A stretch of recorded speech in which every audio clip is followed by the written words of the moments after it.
Um ímpio jamais irá entender as coisas celestiais, porque ele confia mais na sua própria autossuficiência e assim engana-se a si mesmo. Embora muitas das vezes ele possa até mesmo com a boca confessar que crê em Deus. Mas no fundo, no fundo, ele confia mais em si mesmo. Ele confia mais na sua força, ele confia mais no seu dinheiro, ele confia mais nos diplomas que ele tem, ele confia mais em si próprio. Ele jamais conheceu a Deus verdadeiramente.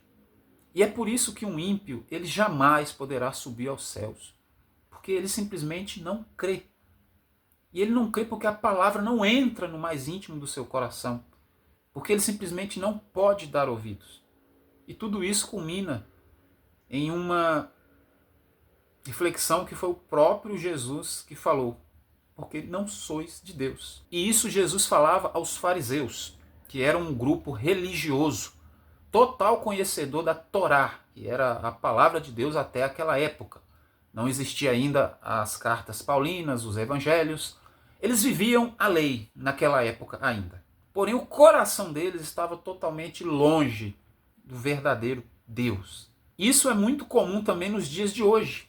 Há muitas pessoas religiosas que estão em várias denominações, sejam evangélicas, católica, espírita ou qualquer uma outra, que confesse Jesus como Senhor e Salvador. Porém, o simples fato de uma pessoa aderir ao meio religioso não significa que ela deixou de ser uma ímpia e passou a ser justa. E os fariseus religiosos que eram, acreditavam que faziam a vontade de Deus, porque eram observadores da Torá, faziam todos os costumes como tinham que ser feito. Porém, eles não eram filhos de Deus, apesar de eles acharem que eram. No versículo 41 do capítulo 8, Jesus disse assim para eles: vós fazeis as obras do vosso pai.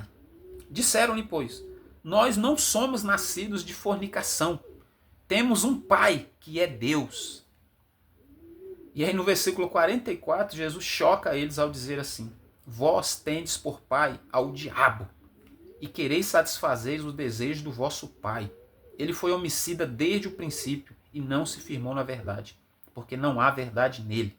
Quando ele profere mentira, fala do que ele é próprio, porque é mentiroso e pai da mentira. Os fariseus, apesar de serem religiosos, eles não eram de Deus. Não se engane, tem muitas pessoas hoje que são religiosas, estão frequentando igrejas, tem muitas pessoas que estão até mesmo pregando e não são de Deus. E é por isso que eu trouxe essa reflexão de João capítulo 8,